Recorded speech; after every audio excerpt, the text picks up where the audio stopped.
ዘፋኝ ሲባል ማን ነው ዘፋኝ ብዬ ስጠይቅ እንግዲህ ከነሱ ግሩፕ ሳሊያናት ያው ሳሊያናት የሚባለው ነገር ነው እንጂ ዘፋኝ እንደሚገደል ታርጌት እንደተደረገ ነበር የተነገረኝ ከ3 ሳምንት በፊት ጃንዋሪ 4 ላይ ሰርቻለሁ ከ4 ሳምንት በፊት ተናግሬያለሁ ተጠንቀቁ ብያለሁ ፕላን ወጥቷል ይሄንን የሚያወጡት አብይ አህመድ አባዱላ አዲሱ አረጋ ሽመልስ አብዲሳ ብርሃኑ ጁላ እንዲሁም አንድ ባለሀብት ናቸው ይሄንን ፕላን አውጥተው በዚህ እነሱን ካላጠፋን በስተቀር የኢትዮጵያን አንድነት የኢትዮጵያን ስልጣን ማስረዘም አንችልም መምራት አንችልም ከዚህ በኋላ እነሱን ይሄንን ድርጊት ከፈጸምን በኋላ የኦሮሞ ህዝብ ከአንድ ሳምንት በላይ አያለቅስም በዚህ ላይ እየሰሩ እንደሆነ መጠንቀቅ እንዳለባቸው ይሄ ይፋ መደረግ እንዳለበት ነው የተናገርኩት ግን ደንግጫለሁ ይሄንንም ደግሞ እንደሚያደርጉ ውስጤም ነግሮኛል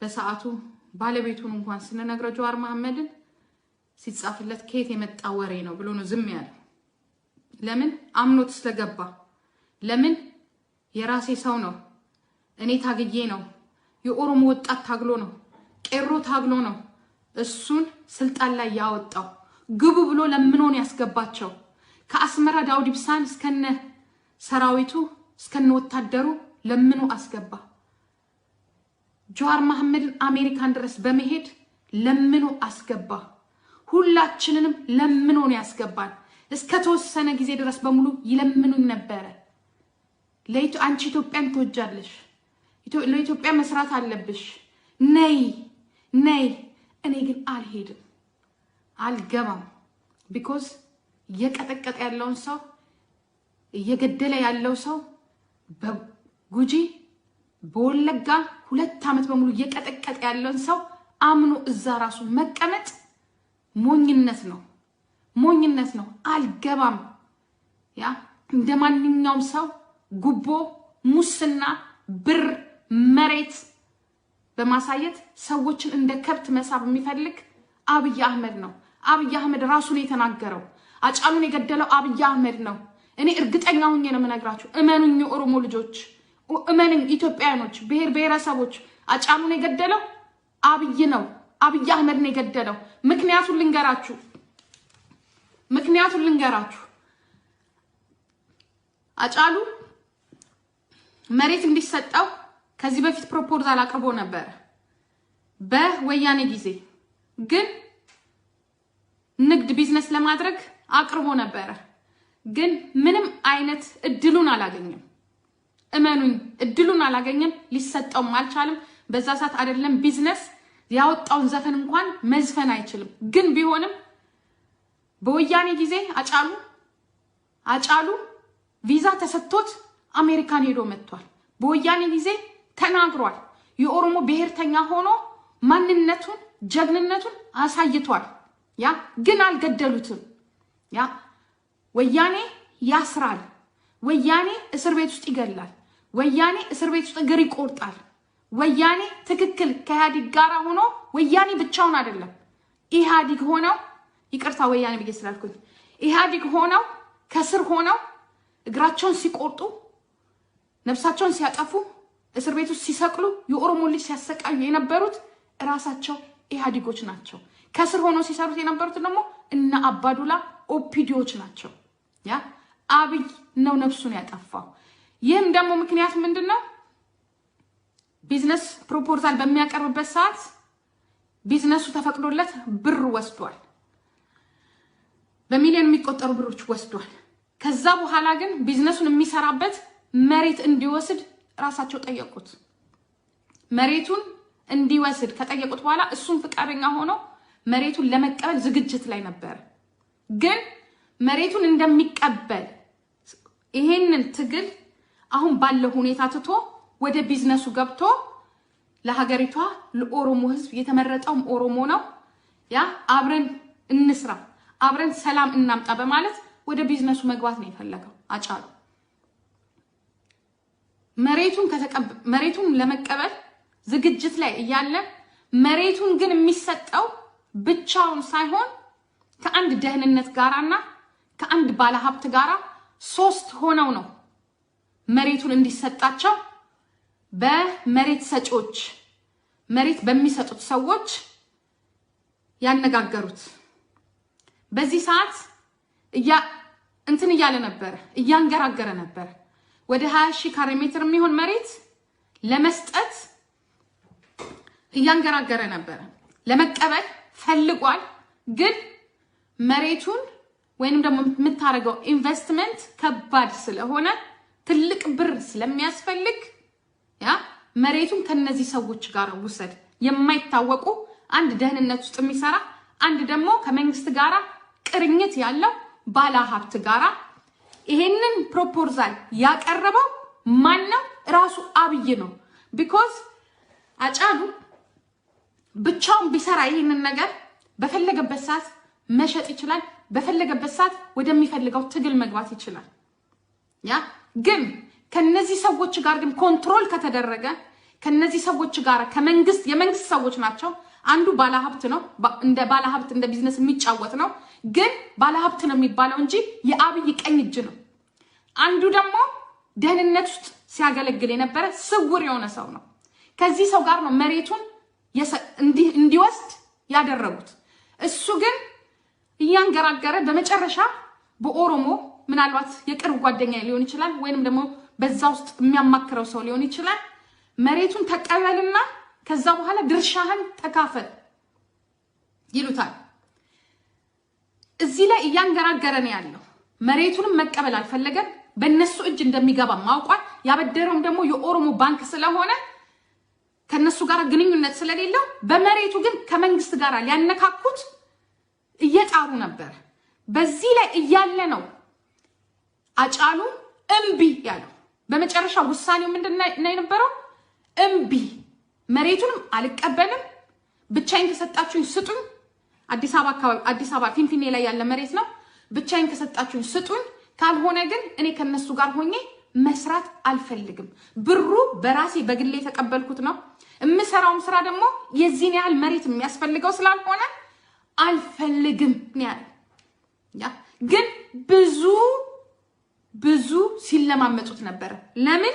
አጫሉ መያዝ ስለነበረበት፣ አጫሉ መያዝ ስለነበረባቸው። በዚህ ላይ እያለ ከነሱ ጋር ግንኙነት ነበር።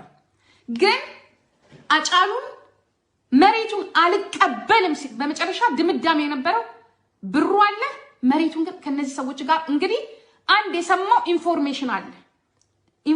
ኢንፎርሜሽኑ ምንድነው? ሰዎቹ እነዚህ 2 ሰዎች አብረው መሬቱ እንዲሰጠው ፕሮፖዛል የመሬቱ ፕሮፖዛል የቀረበላቸው ሰዎች አንደኛው ደህንነት ነው፣ አንደኛው ቢዝነስ የሚጫወት ግን የአብይ ቀኝ እጅ ነው። በዚህ ሰዓት ነው ከነሱ ጋር ግንኙነት አለው፣ ግን መሬቱን አልተቀበለም። ግን ምንድነው ያደረጉት? አጫሉ ከመንግስት መሬት ወስዷል በሚል ማስመታት ፈለጉ። በአብይና በአብይ ጀሌዎች የሱን ስም ማጥፋት ፈለጉ። አሶሩበት፣ በፌስቡክም አሶሩበት። ፌሮ ተብሎ ሀበሻ የሚባለው ሚዲያ ላይ እንዲሰራ ተደረገ። አጫሉ የኦሮሞን ትግል እንደከዳ ተደርጎ ተደረገ። በዚህ ላይ ያለ ነው ስለጨነቀው፣ ህዝቡም ደግሞ ውሸት እንደሆነ አጫሉ የተደረገበት ድርጊት ውሸት እንደሆነ ስላወቀ ነው ራሱ ነው ወደ ኦኤምኤን ያመራው። ለህዝቤ እውነቱን መናገር አለብኝ፣ እኔ ከመንግስት ጋር ግንኙነት የለኝም። በእርግጥ ብር ተበድሬያለሁ፣ መሬትም ጠይቄያለሁ፣ ተፈቅዶልኛል። ከተፈቀደልኝ በኋላ ግን የምትሰራው ቢዝነስ በዚህ ስለሆነ እኛንን ፕላን የምናወጣው፣ አንተ ምንም አታውቅም፣ ትከስራለህ፣ እንደዚህ ያዋጣሃል፣ በዚህ ብትሰራ እንደዚህ ነው፣ በዚህ ብትሰራ እንደዚህ ነው ብለው ከማን ጋር ያገናኙታል? ከአብይ ካስቀመጠለት ሰዎች ጋር። በዚህም ነው አይ አልፈልግም፣ ስሜም እየጠፋ ነው፣ መሬቱንም አልተቀበልኩትኝም፣ የወሰድኩትም ገንዘብ ምንም የተደረገ ነገር የለም፣ ባንክ ነው ያለው፣ ስለዚህ ስሜ እየጠፋ ነው እያለ ባለበት ሰዓት ነው ወደ ኦኤምኤን ያመራው። አንደኛ ደግሞ ለአጫሉ መሞትም ሆነ ስም መጥፋት ዘሀበሻ የሚባለው ሄኖክ የሚባል ሸራተን ተቀምጦ ከ2 ወር በፊት ኢትዮጵያ ገብቶ ነበር። ኢትዮጵያ ገብቶ ያጫሉን ጉዳይ እንደመጣ ያጫሉን ጉዳይ አጫሉ ከመንግስት ጋር እንደሆነ አጫሉ ከአብይ ጋር እንደሆነ አጫሉ ብርና መሬት ተቀብሎ እየሰራ እንደሆነ በዛሀበሻ የመጀመሪያ ስሙ የጠፋው። ከዛ በኋላም ነው አንዳንድ ሰዎች ይሄንን ኢንፎርሜሽን በመስማት ፌስቡክ ላይ አጫሉ ከቄሮ ወደ ፌሮ ብለው ስሙን ያጠፉት። በዚህ ሰዓት ግን እሱ ጨንቆት ነበር። የኦሮሞን ህዝብ መካድ አይፈልግም። የኦሮሞን ህዝብ ማስቀየም አይፈልግም። ልጁ ግን ምንም የተቀበለው ነገር የለም። ለዚህ ነው ወደ ኦኤምኤን ራሱ መቅረብ ፈልጋለሁ፣ ለህዝብ እውነቱን መናገር ፈልጋለሁ ሲል ለህዝቡ እውነቱን የተናገረው። ኢንተርቪው ላይ የዛሬ ሳምንት ሰኞ ለታ ወጥቶ አዎ እኔ መሬት አልተቀበልኩኝም፣ ግን የተቀበልኩት ገንዘብ ነው፣ ገንዘብ ተቀብያለሁ። ፕሮፖዛሉን የሚያቀርብኩት ከረጅም ጊዜ በፊት ነው። አሁን ግን ፈቅደው የፈቀዱለት እሱ እንዳይናገር እሱ የኦሮሞን በደል እያየ ዝም እንዲል ነበር የፈቀዱለት። ከፈቀዱለት በኋላ መጀመሪያ ስሙን ያስጠፉት። እምቢ ነው ያለው። የሰዎችን ማንነት ሲያቅ ደህንነት መሆኑን ሲያቅ እምቢ ነው ያለው። ይሄ እውነት ነው የምነግራችሁ፣ እውነት ነው። በዛኔ ተመታው ልጁ። ከዛ በኋላ ነው ወጥቶ እዛ ላይ እንዴት እንደሆነ ለኦሮሞ ህዝብ ያስረዳው። ካስረዳ በኋላ ነው እነዚህ ሰዎች ነገ ደግሞ እነዚህ ባለሀብቶች የአብይ ቀኝ እጆች ጆሃር ማን ነው አጫሉን ማጥመድ የፈለጉት ናቸው፣ እነሱ ናቸው። ይሄ ልጅ ነገ ደግሞ ሌላ ነገር ይልና እኛን ያሳጣናል በማለት በአብይ እጅ ይሄ ልጅ ካልተገደለ በስተቀር አምቦን አጫሉ ማለት የአምቦ ብቻ ሳይሆን የኦሮሞ ንጉስ መሆኑን አይታችኋል። የዛሬ ሳምንት በኢትዮጵያ ታሪክ ታይቶ የማይታወቅ በአንድ ሊቭ ላይ 24000 ሰው ቁጭ ብሎ ያያው አጫሉን ነው። አጫሉ ተሰሚነት አለው። አጫሉ የአምቦን አይደለም የኦሮሞን ህዝብ ተነሳ ካለው ከማንም በላይ ተሰሚነት አለው። ለዚህ ነው ራሱ ሄዶ ፒስፉል አላስወጣችሁ ቁጭ በሉ ያ ሄዶ ጆዋርን ራሱ ኦኤምኤን ላይ ለመቅረብ ፈልጋለሁ፣ ለህዝብ እውነቱን መናገር ፈልጋለሁ፣ እኔ መሬት አልተቀበልኩኝም እምቢ ብያለሁኝ ብሎ የተናገረው። ከዛ በኋላ ነው አጫሉ መሞት እንዳለበት ያቀዱት። አጫሉ መገደል እንዳለበት በነበረው የዛሬ 3 ሳምንት በነበረው ፕላን ላይ ዘፋኝ እንደሚሞት ፕላናቸው ውስጥ ነበር። እኛ ግን የመሰለን ዘፋኟ የነጆዋር ከነጆዋር ውስጥ ግሩፕ ያለችው ማስተር ፕላኑ ስትመራ የነበረችው ሳሊያ ትሆናለች በማለት የተናገረ ግን ሳሊያ አይደለችም፣ አጫሉ ነበር። ለምን አጫሉ የሸዋ ኦሮሞ ነው፣ የነሽመልስ የነለማ የነታከለ ዘመድ ስለሆነ ብለን አላሰብንም። ግን ለካ አጫሉ ነው ፕላን ውስጥ የነበረው፣ አጫሉ ነው ፕላን ውስጥ የነበረው። ስለዚህ አጫሉ የተገደለው በዚህ ምክንያት ነው። እመኑኝ፣ አጫሉን የገደለው አብይ አህመድ ነው። የነበረውን ፕላን ለማን መግደል፣ በቀለ ገርማን ወይ በስናይፐር ወይንም ደግሞ መኪና ላይ የሆነ ነገር በማጥመድ ቦምብ በመወርወር በቀለ መግደል። መራራ ጉዲና ስለሸመገለ ምንም አቅም ስለሌለው ሪታየርድ ስለሆነ እሱን መተው። መራራ ጉዲና ዳውድ ኢብሳን ማሰር። ስለዚህ እነዚህ ሰዎች ከታሰሩ የሚገደለው ከተገደለ የሚታሰረው ከታሰረ የኦሮሞ ህዝብ ሳምንት ብቻ ነው አልቅሶ ወደ ቤቱ የሚገባው። እንኳን እነዚህን አይደለም በሺ የሚቆጠሩ ሰዎችን አልቆባቸው ኦሮሞ እጁን አጣጥፎ ነው ወደ ቤቱ የገባው በሚል የደመደሙት። ሁለተኛ ነገር ትክክለኛ እኔ እረዱኝ፣ ስትፈልጉ ግደሉኝ፣ እኔ እዚች ሀገር ብቻዬን ነው የምኖረው፣ እዚች ቤት ውስጥ ብቻዬን ነው የምኖረው። ሞት ከሆነ እዚህም አይቀርልኝም፣ እዛም አይቀርልኝም፣ የትም ዓለም ላይ አይቀርልኝም። አንድ ነገር ግን ወቁ፣ እኔ መሞቻዬ ከደረሰ ውሃ ስጠጣ ሞታለሁ። እኔ መሞቻዬ ከደረሰ እንቅፋትም ይገለኛል። እውነቱን ግን ልንገራችሁ፣ ከራሳችሁ ነው የተነገረኝ፣ ከኢፒፒ ነው የተነገረኝ። እውነቱ ይሄ ነው። ይሄንን የማይደግፉ ሰዎች ናቸው የነገሩኝ። እውነቱ ይሄ ነው። እመኑኝ። የኦሮሞ ህዝብ የልጆቻችሁን የልጃችሁን ያጫሉን ደም የምትወጡት አብይንና መሰሉን በመፈንቀልና በአጫሉን የገደለው አብይ ነው። እመኑኝ፣ አብይ ነው የገደለው። እመኑኝ፣ አብይ ነው የገደለው። አብይ ነው ያስገደለው። ሌላው ማስረጃ ልንገራችሁ። አጫሉ የተገደለው በሽጉጥ አይደለም። አጫሉ የተገደለው በምንም አይደለም። አጫሉ የተገደለው በስናይፐር ነው። ይሄንን ደግሞ ዛሬ ከውስጣቸው ነው የሰማሁት። ስናይፐር ኢትዮጵያ ውስጥ ከሺህ የሚበልጥ ስናይፐር ከግምጃ ማለት መሳሪያ ከሚቀመጥባቸው ውጪ በወታደሮችም በኮማንደሮችም እጅ ያለው ስናይፐር ከሺህ አይበልጥም። ከ1000 ስናይፐር አይበልጥም። ይህ ስናይፐር ያለው በኮማንዶች እጅ ነው። ኮማንዶች ማለት ቀይ የለበሱ የሰለጠኑ በጣም ጥቂቶች ናቸው። ኢትዮጵያ ውስጥ ያሉ ኮማንዶች ያ 1000 አይሞሉም፣ 1000 አይሞሉም፣ 1000 አይሞሉም። ቢኮዝ ኮማንድ ለመሆን በጣም ከባድ ፈተና ስላለው ይሄንን ደግሞ የኢትዮጵያ ውስጥ ያሉ ኮማንዶች በፊት የነበሩት ጠቅልለው ተባረው ግማሽ ወደ ውጪ የትግራይ ልጆች የነበሩት ግማሹ ተባሯል፣ ግማሹ ደግሞ ያለው ትግራይ ውስጥ ወጥቷል። ግማሹ ደግሞ ስራ ላይ ያሉ የትግራይ ብሔሮች አሉ። ግን እነዚህ ኮማንዶች 100% ኮማንዶች ኦሮሞዎችና ደቡቦች ናቸው። ኦሮሞዎችና ደቡቦች ናቸው። ምናልባት ከሌላው ብሔር እንጥራ ቢባል ትክክለኛ መረጃ ነው የምነግራችሁ። እንጥራ ቢባል 50 አይሞሉም፣ 50 አይሞሉም። ከትግራይም ከአፋርም ከአማራም። ሌላው ግን ሶማሌ ደቡብ ኮማንዶች፣ ሶማሌ ደቡብ ኦሮሚዎች ናቸው። ኮማንድ ብሔር እንኳን እንጥራ ቢባል ስናይፐር ያለው ደግሞ በመንግስት እጅ ነው። ግለሰብ ስናይፐር የለውም። ግሩፖች ስናይፐር የላቸውም። እስከዛሬ ካየናቸው ኢቭን ማስረጃ እስከዛሬ ካየናቸው ስናይፐሮች በኮንትሮባንድ ገብቷል ሲባል አንድ ስናይፐር አላያችሁም።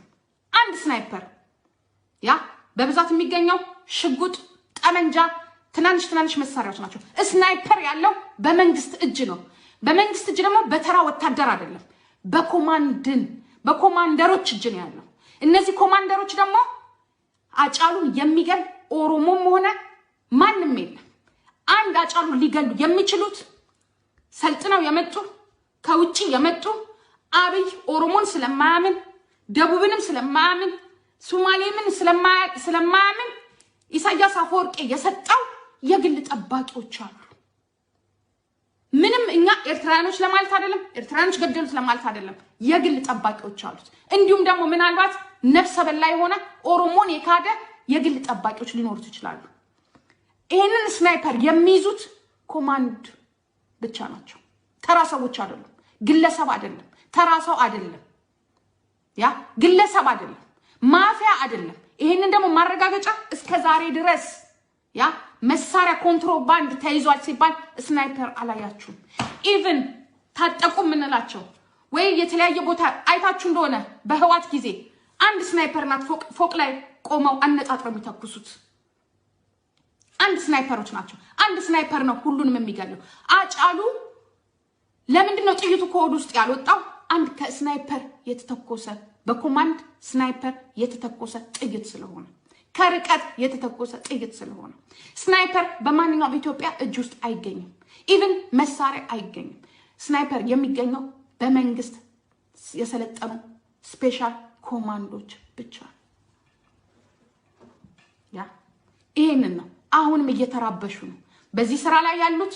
ኢቭን አሁን እየተደረገ ያለው ያ ኮማንዶች ናቸው በማለት ተራ ወታደሮችን ልብስ በማልበስ መሳሪያ በማስያዝ ያ ኖርማል የሆኑ ወታደሮችን ልብስ በማልበስ መሳሪያ በማስያዝ በትነዋቸዋል። ግን ዋና ኮማንደሮቹ የት ነው ያሉት? ካምፕ ውስጥ ነው ያሉት። ዋና ኮማንደሮቹ የት ነው ያሉት? ቤተ መንግስት ውስጥ። ዋና ኮማንደሮቹ የት ነው ያሉት? ታፍነው ነው ያሉት። በዚህ ራሱ ብጥብጥ ተነስቷል። እኛ በሰለጠንበት፣ እኛ መከራችንን ባየንበት፣ እኛ ስንት መከራ አይተን እዚህ ጋር በደረስንበት ተራ ወታደሮች ልብሳችንን ለብሰው ኮማንዶች ናቸው ተብለው ለምን ይበተናሉ? ተራ ወታደሮች ወይንም ደግሞ ፌደራሎች ተብለው መበተን አለባቸው። የኮማንድ ልብስ መከበር አለበት በሚለው በዚህ ጭቅጭቅ አለ፣ ልዩነት አለ። ተበጣብጠዋል። ኮማንደር የሚባል እንዲሁ በተራ ወታደር የሚተከል አይደለም። ስለዚህ ይሄንን ሴራ የሰራው አብይ